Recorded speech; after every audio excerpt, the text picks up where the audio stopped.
What's up, guys? UFC 292? Yeah, 292. This weekend, Sean O'Malley and Aljamain Sterling go at it. It's actually a cracking card. Key word there. He's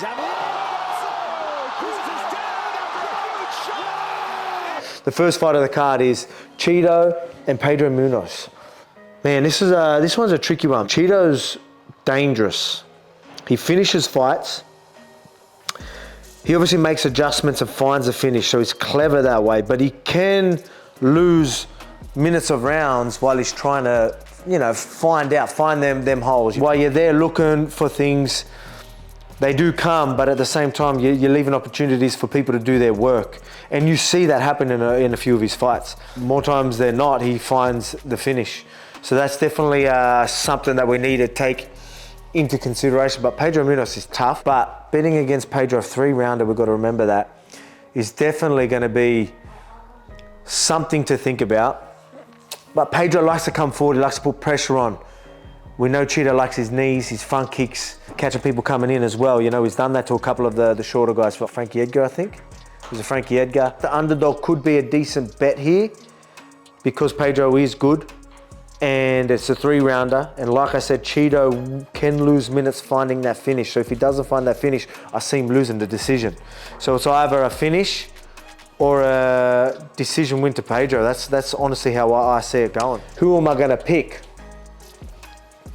I think Cheeto's going to want to, obviously, coming off a loss of Sandhagen, which is, Sandhagen's no joke. He's going to want to come and, set a statement.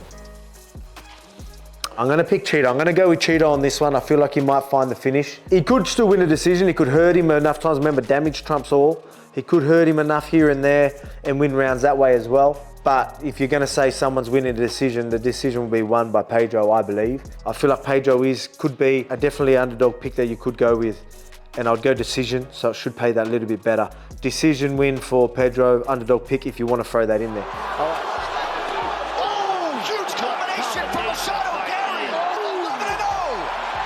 But what I like about Garry was obviously his last fight, he looked great.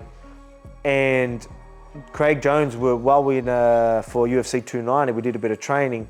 Craig Jones was training with him, and Craig Jones was surprised with his grappling. He's very clever, he's eager to learn. He's been traveling, I think he went to Brazil maybe with Charles Oliveira. I don't know if he went to Brazil, but he went somewhere training with Charles. He's traveling and trying to get all the knowledge, and he doesn't just go there and just train with people. He wants to learn. Craig Jones was saying, he was picking up even the questions he was asking was a sophisticated type of questions. It's good to see young, talented athletes that want to learn and eager to learn. There's only one way, and that's up, and he already looked great in his last one. So you can see why he'll be favourite. So I will lean towards Garry. Joanna's constantly Now, co-main event, but the two top fights, championship fights. Weili's back, and she looked great in the last one. So this is, I'm going to be straight up and just say it's going to be very hard to bet against Weili. I can't see many people beating her, man. I think the only person that could beat her was Rose. You know what I mean? And we've seen how close them fights are, especially that last one. I'm definitely going with Weili on this one. Lemos' last loss was Jessica Andrade. And Weili is, no disrespect, but much better, stronger, powerful, dynamic version of Jessica Andrade. So I feel like this is a very, very tough fight for Lemos. What's that paying? $1.26, yeah. I think it could be a finish as well. I think it could be a submission finish or a TKO. That's how well-rounded Weili's getting. She's been training at Bang Tao, shout out to Bang Tao. Been doing a bit over there, and her wrestling, and that's just getting better. You've seen her against Carla Esparza, who's a wrestler. And I remember even saying in that one, I go, don't be surprised if she just walks through Carla Esparza. No offense to Carla, but I was just saying, she's just too powerful, too strong. It's going to be too much for Carla Esparza's technical wrestling abilities. It's just not going to work on someone like Weili, just a pocket rocket that's powerful like that. And that could be exactly the case for this. So I see her winning everywhere. Lemos might have good jiu-jitsu. I don't think it's going to be enough.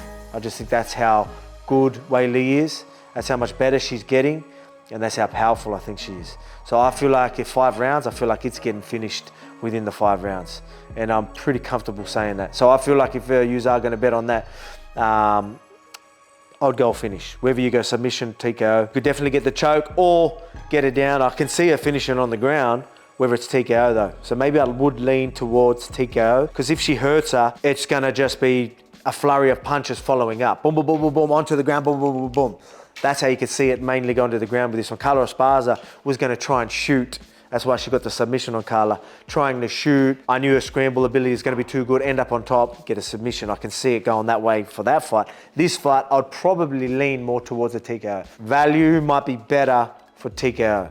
But very, very safe bet on Weili on this one. I think it's a safe bet to go even finish. Then if you want to take a little more risk on that one, you might just go TKO. You got to be careful here, though, because when you're engaging O'Malley, look, he's good with that. That's where O'Malley's good. He does a fence. And now let's go to the main event. Sean O'Malley, Aljamain Sterling, the champ, Aljamain Sterling. This will be Aljamain's, 4th title defense? He's getting up there, man. Like, he's doing some solid work. Quick turnaround. Once I seen him do this turnaround, I was actually impressed. I'm like, good on him. Like, this is the stuff he needs to do. A big fight, I feel like he's going to get some decent pay-per-views for this as well, having Sean O'Malley on there. Obviously, Sean O'Malley is definitely a big draw, especially fighting for a title. I'm glad he's going to get paid well. Sean O'Malley, man, I think he's up there, one of the best strikers in you could even say UFC. He's right up there. But especially in that division, there's so many. That's a stacked division, man. Your Sandhagens, obviously Peter Yarns, Aljamains, Cheetos, all of them, Pedro, all of them there. There's so much talent. Man, it is a stacked division. And I think he's up there with one of the best when it comes to striking. So that's saying something. He's very creative. He doesn't just throw flashy stuff. It's calculated. He's got really good distance management. He's really good at, drawing strikes out of people and countering. He's really good on the offense coming forward. He's good even on the back foot. He's good on his angles. Very, very high level stuff. And he can be very creative while he does that. But Aljamain can be pretty awkward. He will come forward.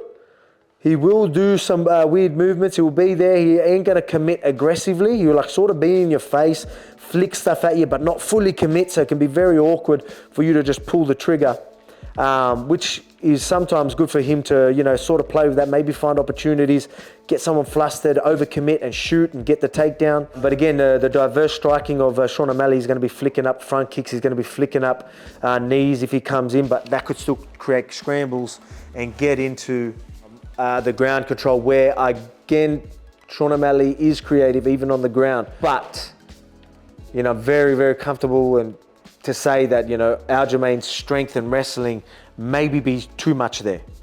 You can be creative, but I feel like I'm sure Aljamain's dealt with a lot of dangerous guys off their back on the ground. I don't think he's going to make too many mistakes there. I think his control is going to be too good, and I think that's going to be a bad place to be for Sean O'Malley. So it's a clear advantage for both. So I don't feel like you're going to take too much away from Sean. I still feel like he's going to be the dangerous guy he is, even when you've got that threat of the takedown there. So he's going to be dangerous on the feet. I'm leaning towards Aljamain because I just think that wrestling and that control it's going to eventually get there, and I think it's going to, I'd have to lean to him. But again, you've got another underdog, and you think of the story, right? Sometimes you watch someone's story and it's just like something's meant to be. And then you got Aljamain talking about definitely moving up after this. A part of this story is that just, does he lose and he was moving up anyway, and Sean O'Malley, this whole rise that he's done, becoming champion, massive superstar for the UFC, you know what I mean? It could be, it feels like it's sort of something that could happen. It's sort of happening. Beating Peter Yan, I mean, it's like it's all leaning towards, some people just have that momentum. It's just meant to be and it happens. I'm a believer of that sometimes, man. I really am. So I feel like it could definitely be a TKO for Sean O'Malley because his striking is that good. But I will lean towards Aljamain. I think he has got a more safer way to victory, more percentage-wise. I'm always going to go there. But it could definitely happen for Sean O'Malley. We know he's going to turn up. This is a massive fight for him. We know he wants to get paid, and he knows what winning's going to do for his paycheck. Being a champ, the money is good. We ain't going to lie about that. So he's going to be doing what he needs to do. Obviously, Aljamain has definitely proved himself now. but I will lean towards Aljamain. There you go. That's my picks. That's my breakdown. I think I got a little deep with some of the technical side of things, and then obviously a bit more technical with the betting as well for you guys. Again, I'm just trying to do my part. Remember, gamble responsibly. Sportsbet is obviously a sponsor of mine, so if you're with them, that's the odds that you got. But just remember, gamble responsibly. Peace out. Till next time. Love you. You win some, you lose more. For free and confidential support, call the number on the screen or visit the website.